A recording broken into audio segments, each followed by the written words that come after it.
ফিতরাও ফরজ। ফিতরা ফরজ করেছেন রাসূল সাল্লাল্লাহু আলাইহি ওয়াসাল্লাম। সাদাকাতুল ফিতরের প্রস্তুতি নেওয়া। যাকাত এবং সাদাকাতুল ফিতর এক নয়, ফিতরা আলাদা, যাকাত আলাদা। যার বাড়িতে একদিনের খাবার আছে তার উপর ফিতরা ওয়াজিব, ফরজ। ফারাজ রাসূলুল্লাহ সাল্লাল্লাহু আলাইহি ওয়াসাল্লাম সাদাকাতুল ফিতর সাআম মিন তামারিন। আল্লাহর নবী ফরজ করেছেন ফিতরা সকল মুসলমানের উপরে, ছোট বড়, দাস দাসী, বাচ্চা শিশু সবার উপরে একসা করে।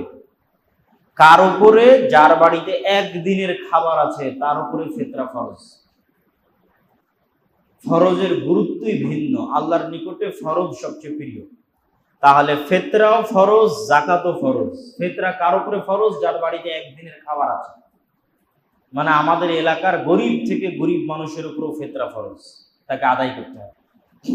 তাহলে যাকাতের পাশাপাশি সাদাকাতুল ফিতর কি?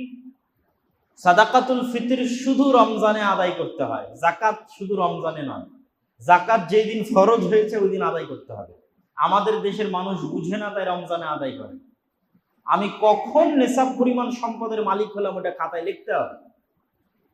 ওই দিন থেকে 1 বছর পর আবার যদি দেখি আমার কাছে নেশাব পরিমাণ টাকা আছে, তাহলে ওই দিনেই যাকাত দিতে হবে। 1 সেকেন্ড দেরি করলে আপনি মরে গেলে যাকাত আদায় যদি না করেন তো অনাদায়ের কারণে শাস্তিযোগ্য অপরাধে বিবেচিত হবে।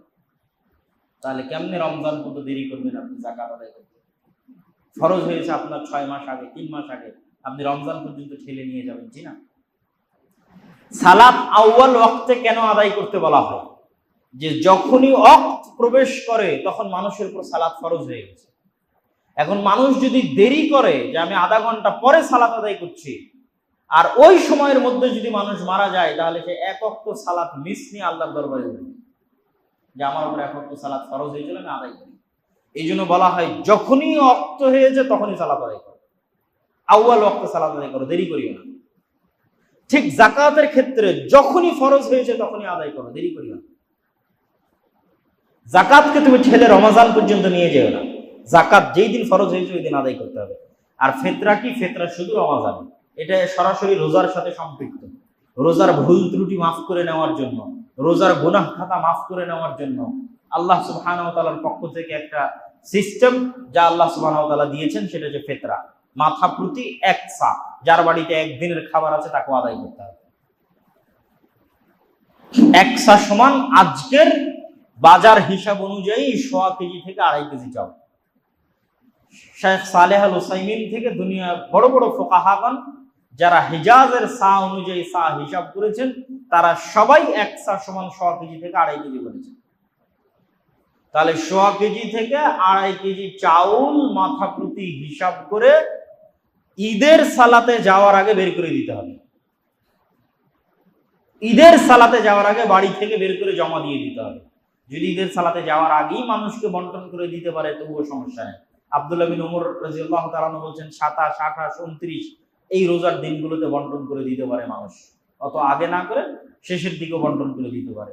বন্টন না করলেও তার বাড়ি থেকে আগেই বের করে দিতে হবে।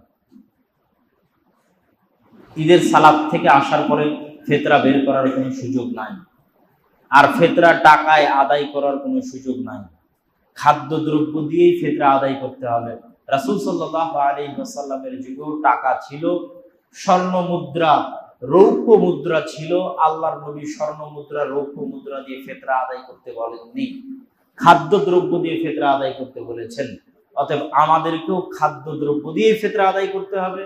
জন প্রতি 1.25 কেজি থেকে 2.5 কেজি, মাথা প্রতি 1.25 কেজি থেকে 2.5 কেজি চাউল দিয়ে ফিতরা আদায় করতে হবে।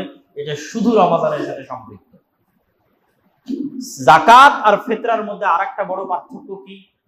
আমরা ইতিমধ্যে 2-3টা পার্থক্য বলে ফেলেছি। ফিতরা যার বাড়িতে একদিনের খাবার আছে, ফিতরা শুধু রমজানের সাথে সম্পৃক্ত। আর যেটা খাদ্যদ্রব্য দিয়ে দিতে হবে, মানুষ এটা টাকা দিয়ে দিচ্ছে, সরাসরি রাসূল সাল্লাল্লাহু আলাইহি ওয়াসাল্লামের সুন্নাতের বিপরীত। ফিতরা আদায় হতে হবে খাদ্যদ্রব্য দিয়ে। এটা আমাদের সমাজে উল্টে গেছে কি, ফিতরা আদায় হচ্ছে টাকা দিয়ে, যাকাত আদায় হচ্ছে কাপড় দিয়ে। আরেকটা বড় পার্থক্য যাকাতের সাথে ফিতরার, সেটি হচ্ছে যাকাত প্রদান করা যায় 8 খাতে, আর ফিতরার একটাই খাত। ফিতরা শুধু গরিব মিসকিনের জন্য, এর আর দ্বিতীয় কোনো খাত নাই। রাসূল সাল্লাল্লাহু আলাইহি সাল্লামের হাদিস অনুযায়ী তু'মাতুল লিল মাসাকিন, শুধু ফকির মিসকিনের জন্য ফিতরা।